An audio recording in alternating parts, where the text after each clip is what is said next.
મોરબીના નવા ડેલા રોડ પર દુકાનોનો કાટમાળ ધરાશાયી થયો હતો। રાવલ શેરીમાં આવેલી દુકાનોનો કાટમાળ ધરાશાયી થયો હતો। વર્ષો જૂનું બાંધકામ હોવાથી છતનો ભાગ ધરાશાયી થયો હતો। છતનો ભાગ ધરાશાયી થતા નીચે પડેલા વાહનોને નુકસાન થયું હતું। સ્થાનિકોએ તંત્ર પર મોટો આરોપ લગાવ્યો છે। અગાઉ આ મુદ્દે રજૂઆત કરવાનો પણ દાવો કર્યો હતો। રજૂઆત છતાં કામગીરી પૂર્ણ ન કરી હોવાનો આક્ષેપ થયો હતો।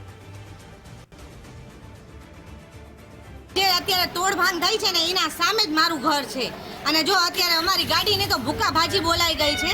આ રિક્ષાની એકદમ તૂટી ગઈ છે। કેવી તૂટી ગઈ છે? એના અંદર સારું છે કે ઉપરવાળાની રહીમ કે એના અંદર ભાઈ નથી બેઠેલા કોઈ કે એનો નતર આપણે કે કોણ હોય જિમ્મેદાર એની ફેમિલીનું થાય। અને અમારી ગાડી જો કેટલી બધી ભાંગી ગઈ છે અને આ દિવાલમાં એક ફેરી અમે અરજી કરેલી નગરપાલિકામાં થોડુંક તોડીને વયા ગયા હતા પણ પૂરું તોડ્યું નહોતું। ત્યારે પૂરું નહોતું તોડ્યું। આજે એ નહોતું તોડ્યું ને આ એનું આ બધું આજે રિઝલ્ટ આવ્યું છે।